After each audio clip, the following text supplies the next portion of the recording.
नमस्कार, आप देख रहे हैं द पब्लिक वर्ड। मैं सुभाष चौधरी हूं। आज एक खबर में थोड़ा कंफ्यूजन रहा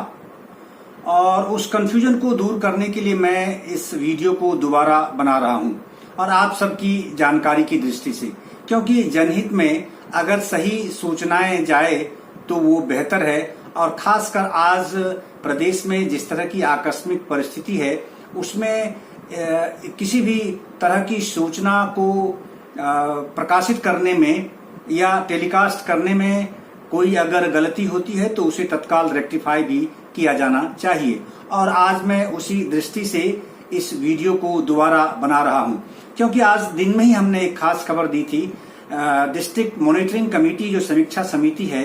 और जिला उपायुक्त डॉक्टर यश गर्ग की अध्यक्षता में गुरुग्राम जो मॉनिटरिंग कमेटी है उसकी बैठक हुई और उस बैठक में आज पॉलिटिकल सिस्टम के भी लोग थे, प्रशासनिक क्षेत्र के सभी लोग थे, स्वास्थ्य विभाग के सिविल सर्जन भी थे और डिप्टी कमिश्नर की अध्यक्षता में ये बैठक हुई और ये बैठक ऑनलाइन की गई थी। तो पहले हमने वीडियो में यह बताया था कि डिप्टी कमिश्नर ने 50 बेड से अधिक क्षमता वाले अस्पतालों को ऑक्सीजन अब देने से मना कर दिया है। वास्तव में ये जो वक्तव्य हमारे सामने आया था ऑफिशियली, उस वक्तव्य से हमें इस तरह की आभास हुआ, लेकिन नहीं, वास्तविकता यह है कि डिप्टी कमिश्नर ने ये बातें कही तो हैं, लेकिन ये भविष्य की दृष्टि से उन्हें आगाह किया गया है कि आने वाले समय की दृष्टि से जो आपकी आवश्यकता होगी, चाहे वो कोविड मरीज हो या अन्य मरीजों की दृष्टि से, तो आपको अपनी व्यवस्था करनी चाहिए और उस दिशा में आप अब आगे कदम बढ़ाएं। चाहे उसके लिए आपको ऑक्सीजन जनरेशन प्लांट लगाना पड़े या अन्य जो टेक्नोलॉजी अवेलेबल है दुनिया में या देश में या देश के बाहर दूसरे देशों में भी, अगर वहां से भी आपको इंपोर्ट करने पड़ते हैं तो आप वो टेक्नोलॉजी इंपोर्ट करें और उसकी व्यवस्था आप अपने हॉस्पिटल में करें, अपनी रिक्वायरमेंट के हिसाब से, जो आपकी कैपेसिटी है उसके हिसाब से, आपकी अपनी डिमांड के हिसाब से। तो उन्होंने भविष्य की चिंता करने की दृष्टि से डिप्टी कमिश्नर ने पत्र लिखा है 50 बेड से अधिक जो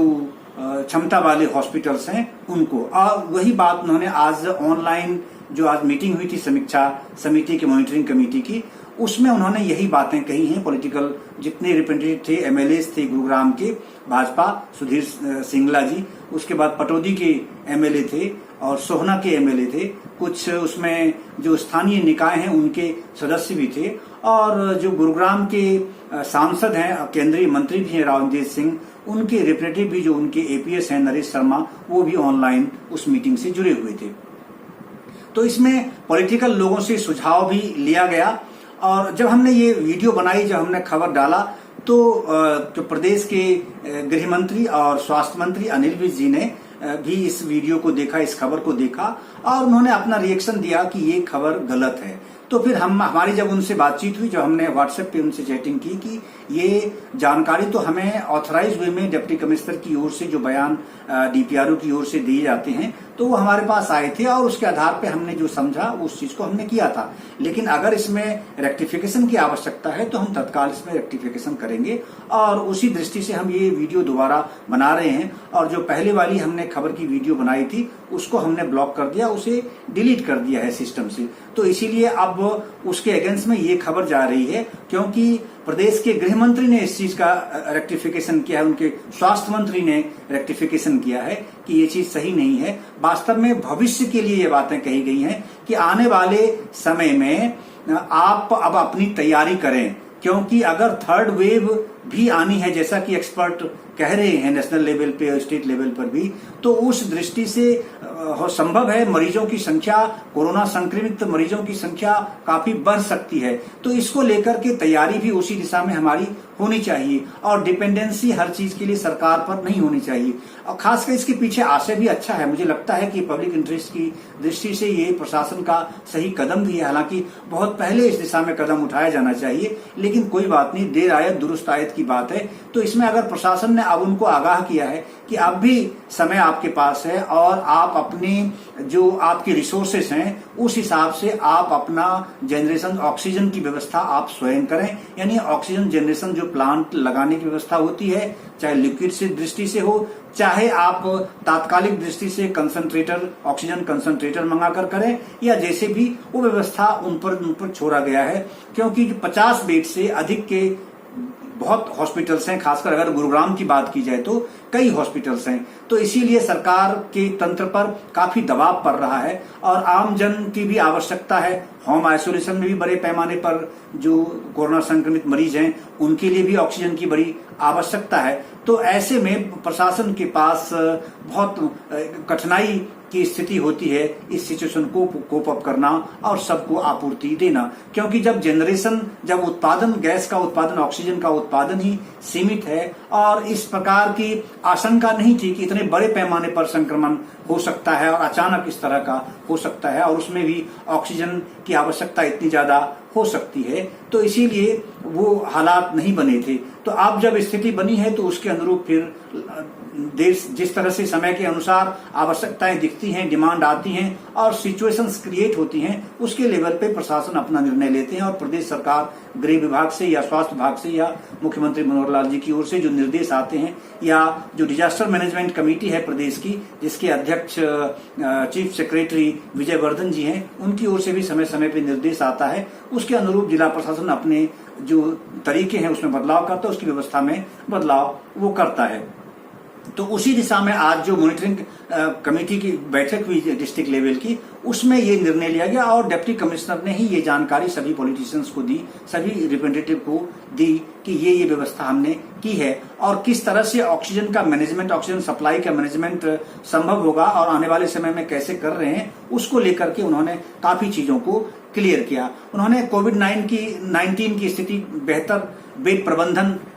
पर भी गंभीरता से चर्चा किया और इसमें जो पॉलिटिकल रिप्रेजेंटेटिव थे, एमएलएज हैं, उन सभी लोगों से भी सुझाव उन्होंने लिए और उसके अनुरूप आने वाले समय में और भी व्यवस्था में आप परिवर्तन देखेंगे। तो आज गृह मंत्री अनिल विज, स्वास्थ्य मंत्री अनिल विज जी हैं, दोनों पोर्टफोलियो उनके पास है। तो उन्होंने इस खबर को रेक्टिफिकेशन करने की पब्लिक इंटरेस्ट की दृष्टि से आवश्यक भी था और उन्होंने कहा, तो इसीलिए हमने तत्काल उस वीडियो को ब्लॉक करके और अब हम ये नई वीडियो और इस संबंध में जो क्लैरिफिकेशन होना चाहिए उसके साथ हम आपके लिए ये जारी कर रहे हैं कि उपायुक्त डॉक्टर गर्ग ने बेहतरी के लिए जनप्रतिनिधियों से सुझाव मांगे हैं कि व्यवस्था में और क्या परिवर्तन हो सकता है। क्योंकि पिछले दिनों यहाँ के स्थानीय विधायक ने गृह मंत्री अनिल विज जी से और मुख्यमंत्री मनोहर लाल जी से मुलाकात की थी और प्रशासनिक व्यवस्था को लेकर जो इसमें कुछ खामियां उनको दिखी थी उसको लेकर उनसे शिकायत की थी या उनसे विचार विमर्श किया था और इसमें सुधार के उन्होंने सुझाव दिए थे। और ये भी कहा जाता है कि उन्होंने तब भारतीय जनता पार्टी के राष्ट्रीय अध्यक्ष जेपी नड्डा जी और गृह मंत्री अमित शाह जी और प्रधानमंत्री नरेंद्र मोदी जी को भी उन्होंने पत्र लिखा था इस संबंध में कि गुरुग्राम की व्यवस्था में खामियां हैं, इसको लेकर। बहरहाल उसमें काफी अब परिवर्तन देखने को मिल रहे हैं, क्योंकि सबसे ज्यादा हाइतोवा मचा रहा था कि हॉस्पिटल में बेड्स नहीं मिलते थे और ऑक्सीजन की अवेलेबिलिटी कम थी। जो जन सामान्य है वो स्वयं अपने होम आइसोलेशन में रहते हुए या दूसरी जगह इलाज कराने के क्रम में ऑक्सीजन की आवश्यकता उनको होती थी और वो चाहते थे कि व्यक्तिगत तौर पर हमें ऑक्सीजन मुहैया कराई जाए, जिसमें ये कमियां दिखी। हालांकि अब काफी परिवर्तन आया है और क्योंकि प्रदेश सरकार की कोशिश के हिसाब से और केंद्र सरकार ने इसमें जो इजाफा कर दिया है कोटा ऑक्सीजन का गुरुग्राम की दृष्टि से, तो उससे बहुत हद तक स्थिति अब संतुलित होने की कगार पर है। और उपायुक्त ने कहा कि जिला में 50 बेड से ज्यादा क्षमता वाले अस्पतालों को लिक्विड ऑक्सीजन प्लांट लगाने और पीएसए का प्रबंध करने के निर्देश दिए गए हैं। तो ये आप अभी से तत्काल न माने, बल्कि इसे भविष्य की दृष्टि से माने कि आने वाले समय में अभी से अगर वो तैयारी करते हैं तो इस माह के अंत तक वो काफी हद तक इन चीजों की व्यवस्था वो कर सकते हैं। जैसा कि civil surgeon doctor Virendra Yadav ने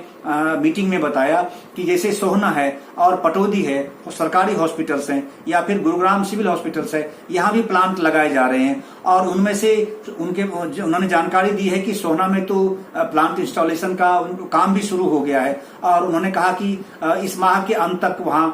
ये प्लांट जो है काम करना शुरू कर देगा, यानी ऑक्सीजन की अवेलेबिलिटी अपनी खुद की हो जाएगी। तो इससे मरीजों को बहुत आसान होगा, उनके ट्रीटमेंट का जो एक अन्य प्रकार का जो प्रेशर डॉक्टर पर रहता है वो नहीं रहेगा, या मरीजों के परिजन जिस बात को चिंतित रहते हैं ऑक्सीजन की दृष्टि से कि कहीं उनके प्राण पर खतरा न हो जाए, तो ये चीजें अब कम देखने को मिलेंगी। और बल्कि अगर सब जगह प्लांट चलने लगेंगे तो मुझे लगता है कि लगभग न्यूनतम हो जाएगी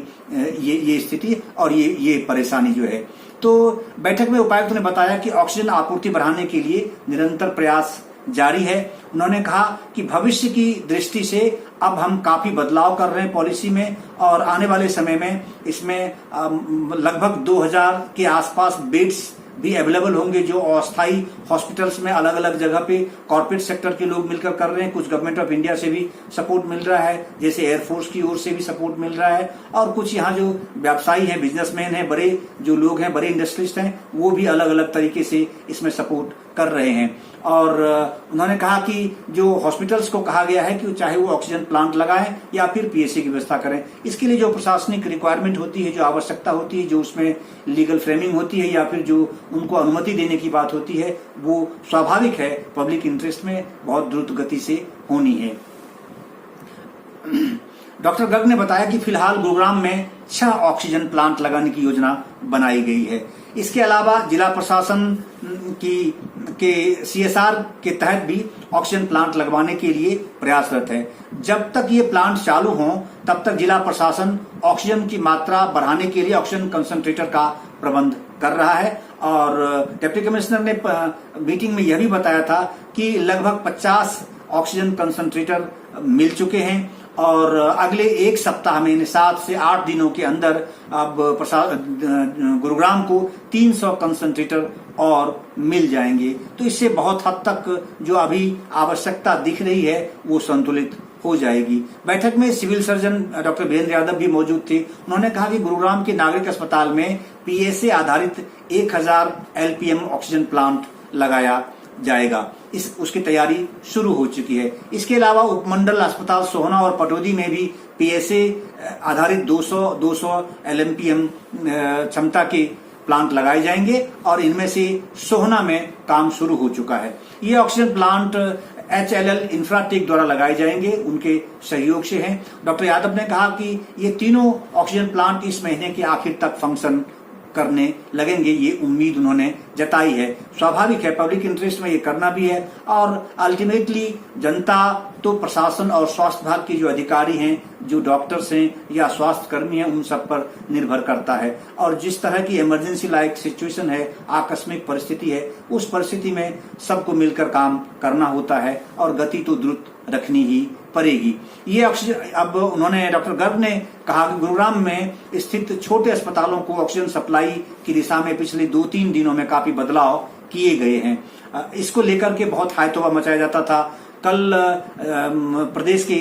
चीफ मिनिस्टर मनोहर लाल जी ने भी जब सभी डिस्ट्रिक्ट्स की समीक्षा की थी, सभी डीसीज के साथ, और सभी सीनियर ऑफिसर्स भी थे और नोडल ऑफिसर्स भी थे अलग अलग डिस्ट्रिक्ट के, तो उसमें से उन्होंने ये कहा था कि जो हॉस्पिटल को आप ऑक्सीजन देते हैं उसको आप मिसमैनेज ना होने दें, बल्कि उसे मैनेज करें। उनकी आवश्यकताओं को रेगुलेट करें, मॉनिटर करने की आवश्यकता है कि वास्तव में उन्हें कितनी आवश्यकता है, और उसकी आवश्यकता के अनुरूप ही दें। अनावश्यक अगर 50 की जरूरत है तो आप उसे 100 टन न दे दें। तो इसी तरीके से उन्होंने मॉनिटर करने की बात की, तो उन्होंने फोकस किया था इन चीजों पे कि ये जो मिसमैनेजमेंट अगर है, अगर कहीं से कोई शिकायत आती है तो आप उसे दुरुस्त करने की कोशिश करें। और दूसरा उनका फोकस था कि जो आम आदमी है अगर होम आइसोलेशन में है, क्योंकि हॉस्पिटल से ज्यादा लोग होम आइसोलेशन में हैं, तो होम आइसोलेशन में भी कई लोग ऐसे हैं जिनको ऑक्सीजन की आवश्यकता पड़ती है, तो फिर उसके लिए भी व्यवस्था करने की बात उन्होंने कही है। और इसी तरह का आदेश हमेशा जो प्रदेश के स्वास्थ्य मंत्री हैं अनिल विज, उनका भी इस पर फोकस मैक्सिमम रहता है।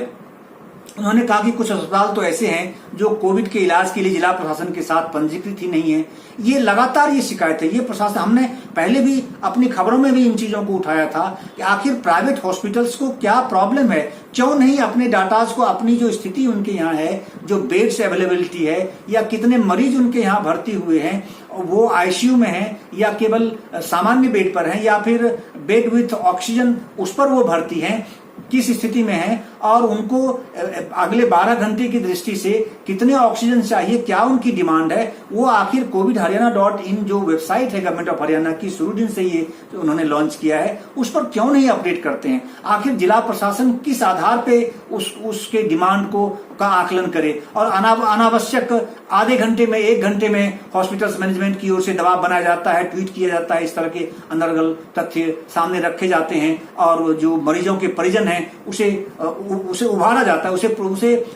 एक तरह से प्रोवोक किया जाता है कि आप प्रशासन के खिलाफ बोलें, पॉलिटिकल एस्टेब्लिशमेंट के खिलाफ बोलें कि आखिर ये ऑक्सीजन की कमी कारण से हमारे परिजन मर जाएंगे, 1 घंटे का ऑक्सीजन है, 2 घंटे का ऑक्सीजन है। तो इस तरह की स्थिति आपने पिछले सप्ताह में देखा कि गुरुग्राम में इस तरह के हालात पैदा हुए हैं और कुछ लोगों की जानें भी गई हैं। तो इसको लेकर के प्रशासन बहुत अब सतर्क हो गया है, इसीलिए उन्होंने कह दिया है कि ऐसे किसी भी हॉस्पिटल को ऑक्सीजन नहीं दिया जाएगा जो स्वयं अपने डाटा को अपडेट नहीं करेंगे या उसमें पंजीकृत नहीं करेंगे। ऐसे अस्पतालों की ऑक्सीजन की आवश्यकता का अनुमान लगाना बेहद मुश्किल है जो स्वयं को पंजीकृत नहीं कर रहे हैं। डॉक्टर गर्ग कहते हैं कि उन्होंने विश्वास दिलाया जो अस्पताल जिला प्रशासन के साथ पंजीकृत है उनमें वर्तमान में भर्ती कोविड मरीजों को ऑक्सीजन की कमी नहीं आने दी जाएगी। ये बहुत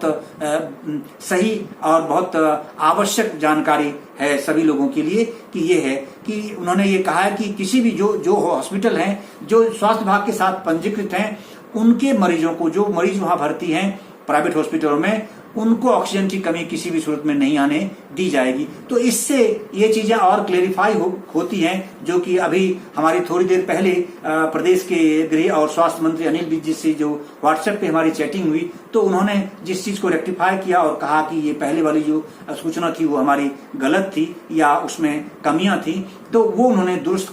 करने की बात कही है और सुझाव दिया। हम उसका स्वागत करते हैं और हम इसीलिए हमने ये तत्काल उसको ब्लॉक करके और इसको दोबारा से फिर रेक्टिफाई करके और सही फॉर्म में सही चीजों को फिर हमने दोबारा जो उन्होंने कही वो हम कर रहे हैं। तो इसीलिए उन्होंने जो उपायुक्त ने कहा है कि भविष्य की दृष्टि से वो जो हॉस्पिटल्स, बड़े हॉस्पिटल्स हैं, मीडियम लेवल में भी थोड़ा बड़े हॉस्पिटल्स हैं और बड़े हॉस्पिटल्स हैं, तो उनके पास अपनी वो आर्थिक स्थिति वो बहुत मजबूत है, वो खुद कर सकते हैं ऐसा। तो इसीलिए उनको ये कहा गया है कि आने वाले समय की दृष्टि से आप अपनी तैयारी करें और अपने प्लांट्स खुद लगाएं, जो आपकी अपनी आवश्यकता है उस अनुरूप आप अपने प्लांट लगा सकते हैं। उसके लिए जो लीगल नेसेसिटी होती है या जो परमिशन की आवश्यकता होगी वो जिला प्रशासन देने को तैयार है।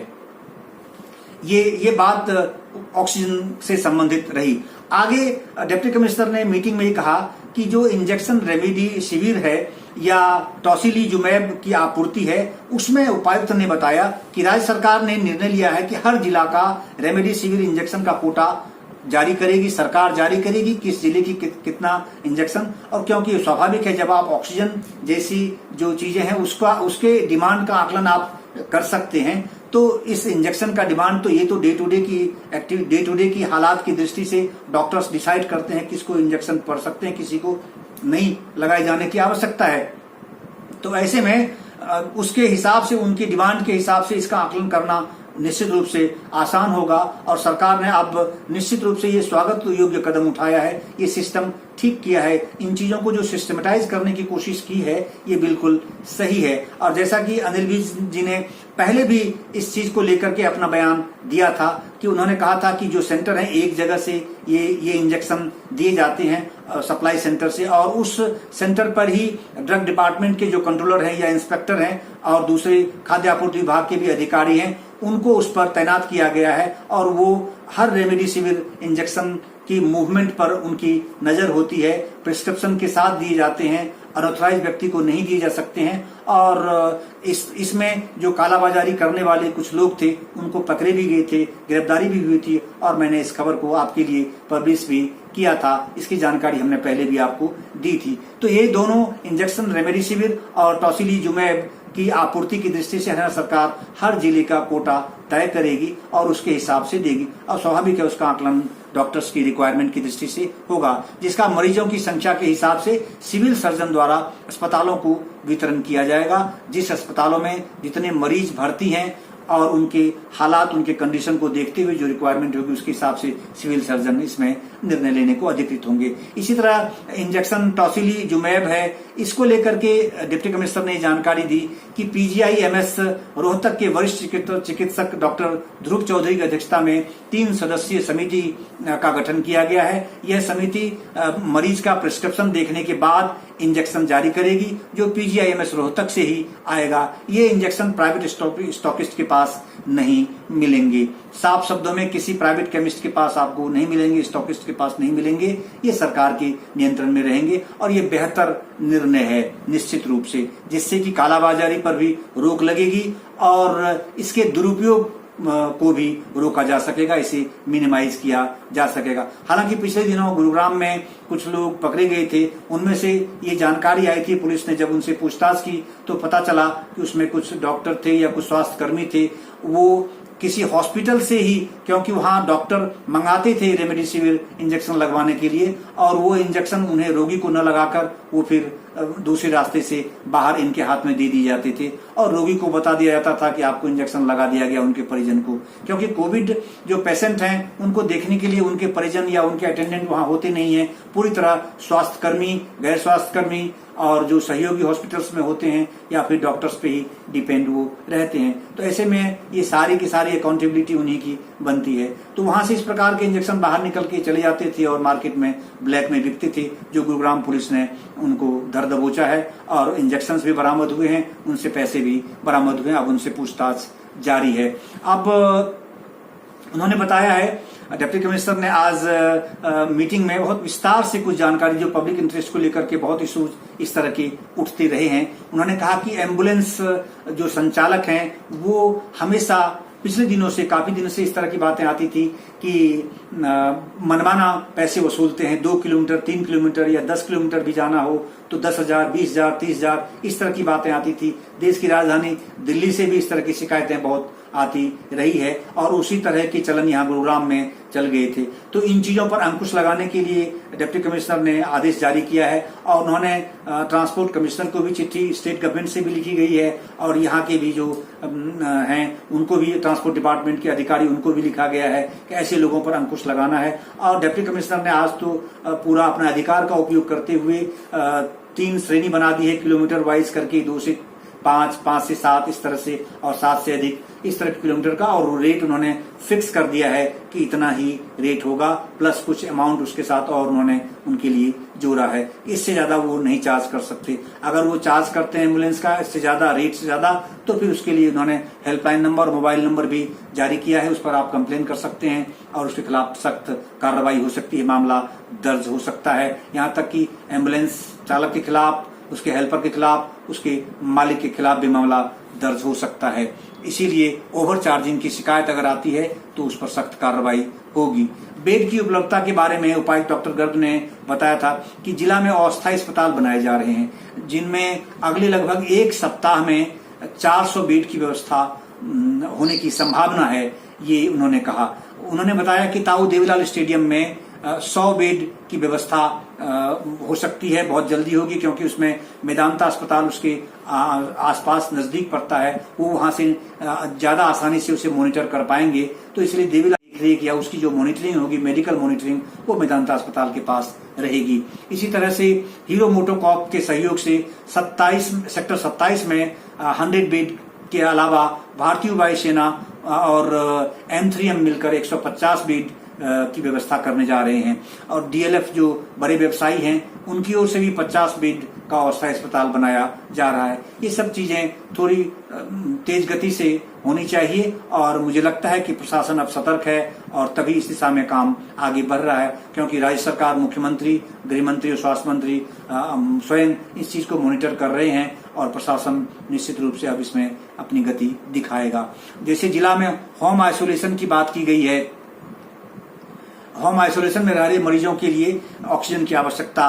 पड़ती है। ये जिला प्रशासन ने आज खुद स्वीकार किया है, क्योंकि बहुत बड़ी संख्या में लोग लाइन लगाकर टोकन लेने के लिए खड़े होते हैं। पिछले सप्ताह में ऐसा देखने को मिला कि 2-3 दिन तक लोग सिलेंडर लेकर खड़े रहे, उन्हें ऑक्सीजन नहीं मिलते थे क्योंकि उस वक्त ऑक्सीजन का कोटा कम था। अब ऑक्सीजन का कोटा भी बढ़ गया है, ऑक्सीजन की अवेलेबिलिटी हो गई है, बाई ट्रेन भी आ रहे हैं, टैंकर से भी आ रहे हैं। तो इसीलिए, और सौभाग्य की बात यह है कि हरियाणा प्रदेश में भी खुद के भी अपने जनरेशन है, कई प्राइवेट बड़ी कॉर्पोरेट हाउसेस हैं जो इसका जनरेशन कर रहे हैं, तो उनसे भी ये चीजें अब उनकी भी आपूर्ति हो रही है। तो इसीलिए अब होम आइसोलेशन में रहने वालों को भी सिलेंडर दिया जाएगा और इसके लिए उन्होंने योजना तैयार की है। डॉक्टर गर्ग ने कहा कि वर्तमान में केवल स्टार गैस पर ही व्यक्तिगत ऑक्सीजन सिलेंडर दिए जा रहे हैं, जिससे लोगों को दिक्कतें आ रही हैं क्योंकि एक ही सेंटर है। उन्होंने कहा कि इसके लिए जल्द ही पोर्टल बनाया जाएगा और उस पोर्टल में मरीज या उनके अटेंडेंट अपनी आवश्यकता के बारे में अपनी डिटेल रजिस्टर करेंगे और उसके अनुरूप फिर उन्हें वो टोकन दिया जा सकता है, व्यवस्था हो सकती है और फिर वो जाकर कंसर्न जो अलग अलग पॉइंट बनेंगे, जैसा कि डिप्टी कमिश्नर ने कहा है कि 25 से 30 डिसेंट्रलाइज्ड पॉइंट बनाकर जरूरतमंद लोगों को ऑक्सीजन देने की व्यवस्था की जाएगी। तो ऐसे में मुझे लगता है कि आने वाले 5 से 7 दिनों में अगर ये व्यवस्था, जैसा कि उन्होंने आज आश्वस्त किया है इस मॉनिटरिंग कमेटी की बैठक में, तो अगर ये धरातल पर उतर जाए तो फिर निश्चित रूप से जो अब तक कुछ ऐसी नकारात्मक चीजें देखने को मिली हैं गुरुग्राम में, वो चीजें अब नहीं होंगी, वो हालात पैदा नहीं होंगे और सभी चीजें ठीक ठाक चल सकती हैं और जो भी संक्रमित मरीज सामने आएंगे उनके लिए जो अपेक्षित आवश्यकताएं हैं उसकी पूर्ति प्रशासन करने में सक्षम होगा। आज की वर्चुअल बैठक में गुरुग्राम के विधायक सुधीर सिंगला, पटौदी के विधायक सत्यप्रकाश जरावता और गुड़गांव के सांसद केंद्रीय मंत्री राव इंद्रजीत